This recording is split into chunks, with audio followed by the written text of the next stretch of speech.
Jamaah, oh jamaah, alhamdulillah. Alhamdulillahirabbil alamin, masih di Islam itu indah. Dan biasanya Ustadz Maulana kalau udah segmen 2, wah Pasti lebih banyak. seru. Iya dong. Karena jamaahnya makin bertambah. Masya Dari Allah. Indonesia Tengah dan Timur. Jadi makin banyak yang nonton dan Makin siap banyak. belajar sama Ustadz Maulana. Kenapa bisa Ustadz? Karena wilayah Indonesia lain belum bergabung tadi di segmen 1 karena masih siaran lokal. Baik, karena sekarang sudah bergabung semua, aku kasih tahu ya tema kita hari ini adalah benarkah semua orang tua sabar? Nah, buat para orang tua, benar nggak?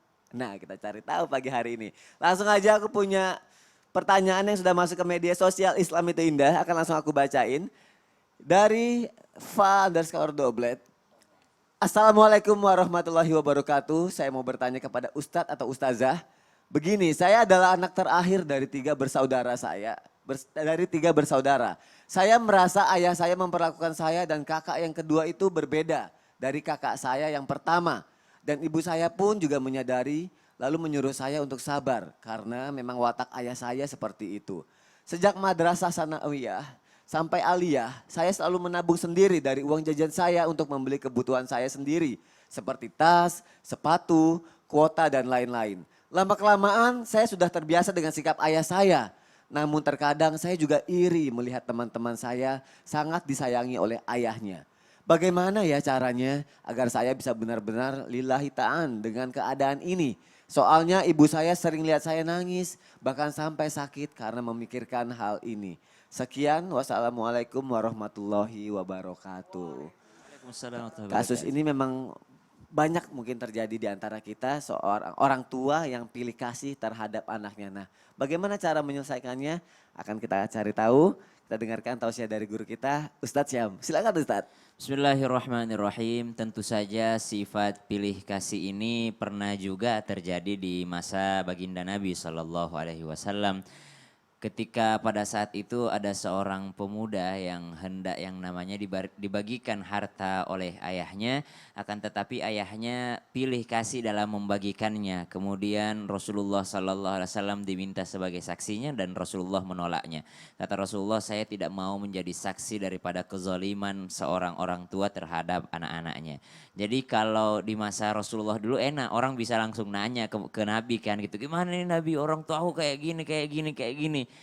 Rasul tuh langsung mengatakan saya tidak mau jadi saksi aja gitu. Tapi tetap hak orang tua, misalnya dia mau seperti itu kepada anaknya, Nabi pun nggak melarangnya, cuma Nabi nggak mau menjadi saksinya. Artinya tetap orang tua itu berada di posisi yang tinggi, posisi yang mulia. Sehingga kita sebagai anak tidak akan pernah bisa yang namanya melawan orang tua walaupun misalnya orang tua seperti ini. Namun yang kedua yang ingin kami ingatkan, karena kita tidak sedang mencari jawaban untuk orang tuanya. Jelas perlakuan orang tuanya adalah perlakuan yang zalim. Kita ingin mencari jawaban bagaimana kita sebagai anak menghadapinya kalau orang tua kita seperti itu. Yang pertama, Al-Quran banyak sekali menekankan tentang berbuat ihsan terhadap orang tua. Ketika berbuat baik kepada orang tua, Al-Quran tidak mengatakan ma'ruf, karena bahasa Arabnya kebaikan itu kan ada ma'ruf, ada khair, ada tayyib, itu ada saleh, itu perbuatan baik semua. Tapi Allah menggunakan kalimat ihsan. Wa qadha rabbuka alla ta'budu illa iyyahu wa bil walidaini ihsana. Al-Quran menggunakan kalimat ihsan. Dulu pernah datang kepada Rasulullah SAW Jibril yang menyamar gitu, yang nanya ya, tahukah kamu jelaskan kepada aku apa itu Islam? Dijelaskan Nabi, Islam ini. Apa itu iman? Iman itu ini. Apa itu ihsan? Ihsan itu seperti ini. Ihsan itu apa? Ihsan adalah beribadahlah engkau seakan-akan engkau melihat Allah. Kalaupun engkau enggak melihat Allah, Allah pasti melihatmu. Artinya apa? Kebaikan kepada orang tua itu selalu yakin. Kan dia nanya, bagaimana saya bisa lillahi ta'ala? Maka caranya adalah berbuat ihsanlah kepadanya. Apa tuh ihsan? Ya udah yakin aja bahwasanya ini yang menilai gue Allah, bukan orang tua gitu. Ya udah, kalau saya harus berbuat baik kepada orang tua yang zalim, ya udah biar Allah yang membalas saya, bukan saya menuntut balasan dari orang tua saya gitu. Maka yang kedua adalah mengambil kebaikan, sisi baiknya. Apa sisi baiknya?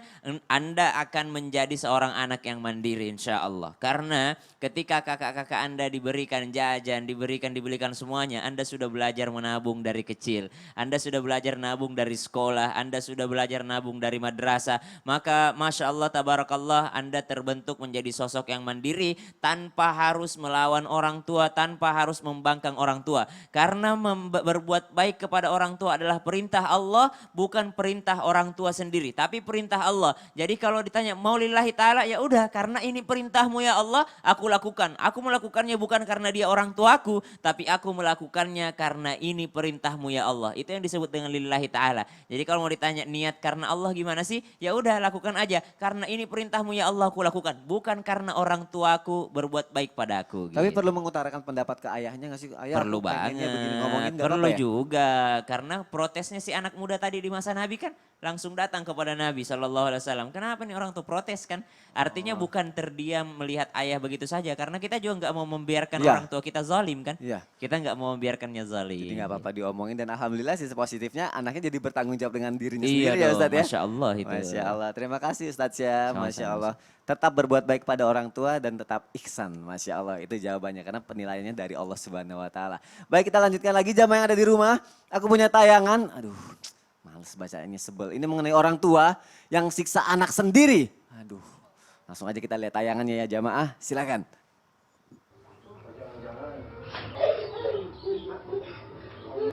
Rosida Boru Hutauruk melampiaskan emosi kepada anak tirinya, seorang bocah perempuan yang masih berusia 7 tahun. Wanita 37 tahun tersebut kesal setelah mendengar anaknya tak mau mengerjakan pekerjaan rumah.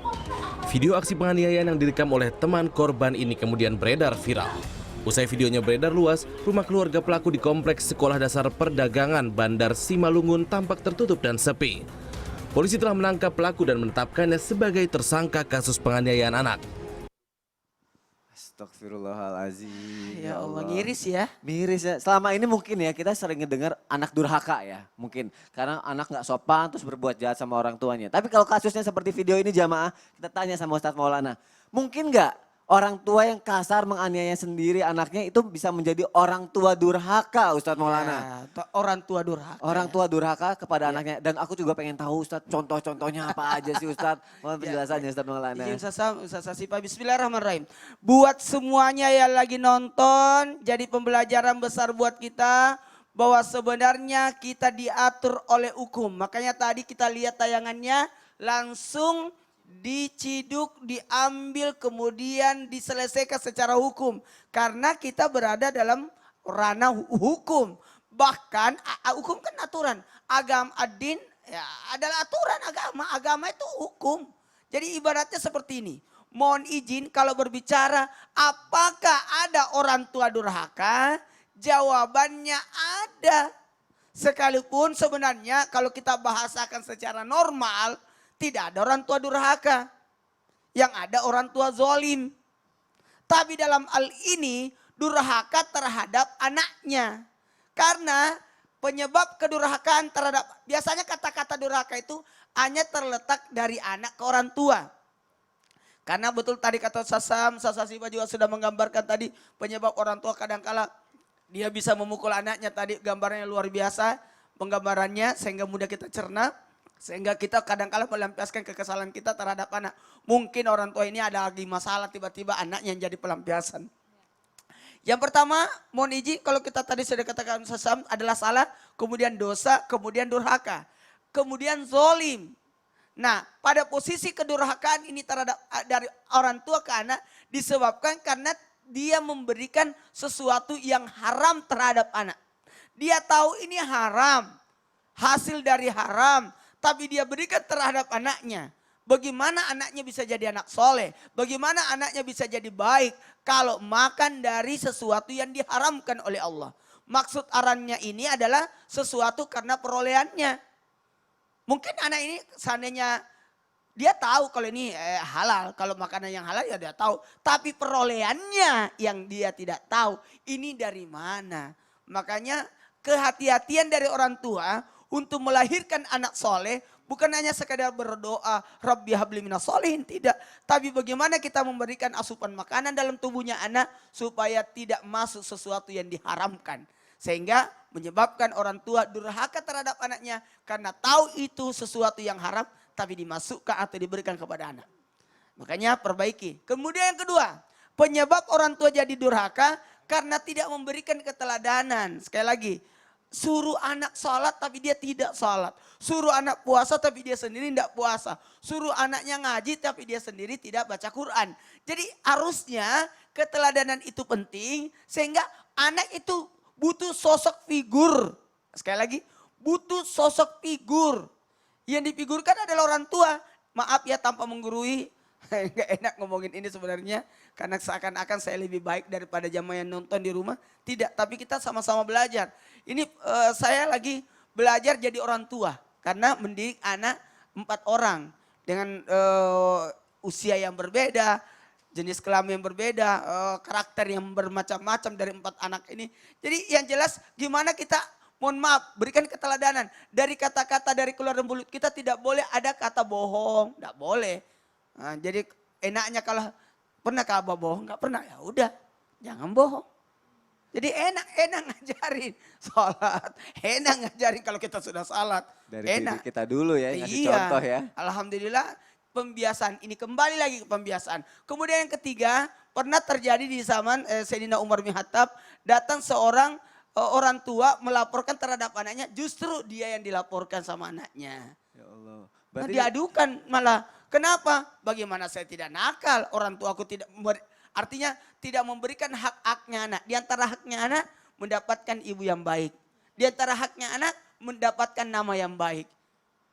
Kalau aku jadi pernah aku baca nih, jagalah dirimu dan keluargamu dari api neraka. Berarti ada hubungannya dengan ini Ustadz ya? Iya, ku ampusaku tidak ahliku disampaikan. nara, diri dan keluarga sebenarnya. Karena anak itu akan jadi, bisa jadi anak itu jadi musuh buat orang tuanya.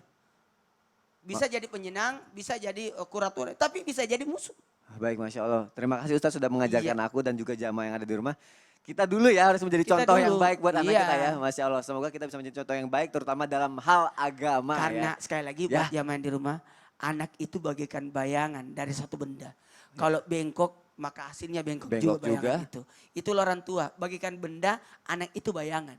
Masya Allah, baik, jazakallah khair Ustadz Maulana. Baik, sekarang kita sama-sama belajar dan langsung lakukan, kalau yuk kita contohkan yang baik-baik kepada anak-anak kita, Masya Allah. Nah selanjutnya izin guru-guruku tersayang, ini ada jamaah yang mau curhat online, gak apa-apa kan ya? Iya, bagus, apa ya. Baik, nih langsung aja nih, udah tersambung nih, Insya Allah. Assalamualaikum warahmatullahi wabarakatuh. Waalaikumsalam warahmatullahi wabarakatuh. Aku yang jawab. Assalamualaikum Ibu. Assalamualaikum Bu. Masya Allah, semangat Bu. Bu ini udah ada guru-guru kita Bu, langsung aja silakan mau curhat apa, insya Allah akan dicarikan solusinya Bu. Silakan Ibu. Assalamualaikum para ustadzah dan ustadz, saya Ibu Dewi. Saya mau curhat Ustadz. Di sini saya sudah melakukan rumah tangga saya lebih kurang 12 tahun. Tapi di pertengahan rumah tangga saya ada hal yang tidak mengenakan, yaitu suami saya bermain api di luar sana. Hingga ada benih-benih, sesuatu lah istilahnya, melahirkan di luar nikah. Dan di sini suami saya meminta untuk saya merestui hubungan mereka. Saya tidak menginginkan dan saya tidak meridhoi. Apa salah? Mohon untuk saya. Demikian aja Ustaz, tolong bertanya. Assalamualaikum. Waalaikumsalam. Baik Ibu, kalau gitu langsung dijawab sama guru kita dari sisi perempuan dulu ya, Ustazah Syifa ya. Silakan Ustazah. Terima kasih, Masya Allah Ibu, mudah-mudahan Allah beri kesabaran kepada Ibu ya. Ya, salah satu toxic relationship atau pasangan yang mengganggu kita itu adalah seperti itu. Dia bermain api dengan orang lain yang tidak halal dengannya. Dalam hukum fikih Islam, suami yang menceraikan istri itu namanya talak. Nah, istri yang meminta cerai kepada suami itu namanya khulu. dalam Islam tidak dibolehkan istri meminta cerai kepada suami, tapi jika ada alasan-alasan tertentu maka diperbolehkan. Sebagaimana dalam hukum konvensional Indonesia, tadi kan hukum fikih Islam ya, ini hukum konvensional di Indonesia, pasal 19 nomor 9 tahun 1975 tentang pelaksanaan Undang-Undang nomor 1 tahun 1974 mengatakan boleh istri meminta cerai kepada suami dengan alasan-alasan tertentu. Yang pertama, suami meninggalkan 2 tahun berturut-turut tanpa memberi nafkah. Selanjutnya ada salah satu penyakit pada pasangan kita yang membuat tidak bisa Sama lagi ya. memberi keturunan Memberi gitu, itu keturunan. diperbolehkan meminta cerai. Dan yang ketiga adalah suami berzina dengan orang lain atau melakukan hal-hal yang bisa menyebabkan pertikaian dan gangguan untuk rumah tangganya. Nah di sini ibu suaminya berzina dengan orang lain, kemudian sudah zina, lahir anak yang hasil dari zina, kemudian minta nikah, izin sama istrinya, minta untuk dimadu. Nah bolehkah ibu meminta cerai? Secara hukum Islam dan hukum Indonesia diperbolehkan karena suaminya sudah berlaku zina. Daripada rumah tangganya dipertahankan atau tidak baik gitu ya ke depannya, jadi silahkan saja meminta cerai karena alasannya sudah kuat bahwa ada bukti-bukti suami telah melakukan perzinahan. Kalau sesuai seperti hukum itu. agama dan hukum Indonesia itu ada peraturannya. ada peraturannya dan Silahkan. diperbolehkan untuk itu. Diperbolehkan kalau memang tidak mau dimadu gitu ya. Ya baik, jazakillah khair Ustazah. Sekarang aku mau minta dong penjelasan lagi dari Ustadz Maulana. Nah, buat yang pertama tadi sudah dibahas oleh Ustazah Sipa. Sebenarnya pilihan huluk ini, pengajuan untuk perceraian itu memang diperbolehkan. Tapi betul tadi sesuai syariat, sesuai aturan, bahkan langsung diterapkan hukum negara, bahkan hukum agama. Nah yang paling pertama, mohon maaf tanpa menggurui, saya hanya mengingatkan klarifikasi dulu penyebabnya, tidak mungkin ada asap tanpa ada api. Cari tahu kenapa bisa seperti ini. Jangan sampai suami dijebak. Sekali lagi, Ya. tidak semua, maaf bukan berarti karena saya laki-laki terus membela laki-laki. Nah, mohon maaf, kalau laki-laki dipuaskan matanya, dipuaskan perutnya, dipuaskan hatinya, dipuaskan di bawah perutnya, aman itu. Oh berarti kita harus introspeksi diri dulu juga. Maaf yang Mbak, kita ajak suami bicara 4 mata, kenapa? Apa tidak bisa, kalau memang tidak suka pintunya nggak usah ganti rumahnya. Ganti Apa, pintunya saya mau aja. tanya, Mbak punya anak? Sudah Udah berapa? 2. Oh 2. Jadi gimana? Karena efek perceraian itu jangan sampai nanti terjadi penyesalan di akhirnya. Padahal tahu-tahu suaminya balik lagi sadar, kemudian dia tidak jadi nikah sama dia atau ditinggalkan. Tiba-tiba dia datang, nanti kan ibaratnya seperti ini. Penggambaran karena kita harus berpikir ke depan, ya Mbak ya. Yang paling penting Mbak datangi walinya Mbak yang pernah menikahkan Mbak, ayah atau siapapun yang pernah menikahkan Mbak, ajak berdialog 2 keluarga karena ini pernikahannya adalah pernikahan 2 keluarga. Jangan menikah rame-rame, artinya dihadiri banyak orang, perceraiannya berdua doang. Oh berarti Nanti baiknya tidak ada nasihat. coba diselesaikan dulu Selesaikan baik-baik, dulu. kompromi dulu. Kalau tidak ada jalan baru mungkin boleh ke langkah selanjutnya Iya, Ustadz karena Maulana. takutnya nanti ada timbul penyesalan setelahnya. Baik. Makasih banyak Ustaz Sepa. Ya, sama-sama Luar biasa. Ustaz. Gimana Iya Ibu juga, untuk Masya penjelasannya Bu? Insya Allah sudah cukup. Insya Allah akan saya ambil hikmahnya dari ini. Insya Allah juga akan saya rembukan lagi. Terima kasih atas pencerahannya, terima kasih atas jawabannya. Wabillahi taufiq wal hidayah. Assalamualaikum warahmatullahi wabarakatuh. Waalaikumsalam warahmatullahi wabarakatuh. Dan kita juga mau ngucapin terima kasih buat Ibu atas pertanyaan ini hingga akhirnya menjadi pelajaran juga buat banyak jamaah yang ada di rumah. Sampai ketemu lagi Ibu. Assalamualaikum. Waalaikumsalam. Masya Allah, senang banget ya Ustadz kalau akhirnya banyak jamaah yang mau curhat dan insya Allah kita bisa mencarikan solusinya ya dari guru-guru kita dan terjawab semua masalahnya. Baik, jamaah akan kita lanjutkan lagi. Ada yang mau aku tanyain sama Ustazah Syifa? Ustazah, Iya. kita bicara mengenai kekerasan orang tua terhadap anak. Mungkin ada misalnya contoh anak yang mengalami itu terus-menerus dari orang tuanya. Sampai akhirnya si anak berpikir, gimana ya mau aku lawan tapi ini orang tua sendiri. Tapi kalau nggak dilawan, aku akan terus tersiksa seperti ini. Nah itu apa yang harus dilakukan Ustazah Syifa? Boleh gak sih ngelawan sebenarnya? Boleh nggak sih kita ngelawan orang tua? Ini kayaknya kata-katanya Ya. agak memberatkan gitu ya. Kok Memberatkan. anak melawan orang tua? Tapi sebenarnya boleh kita melawan orang tua dengan cara yang santun. Wah cara santunya Cara seperti santun. apa pasti nih. Nanti setelah ini Mas Sony, Yes. kita akan bahas lagi insya Allah. Penasaran kan jamaah? Makanya jangan kemana-mana ya, tetap di Islam itu indah. Jamaah, oh jamaah. Alhamdulillah.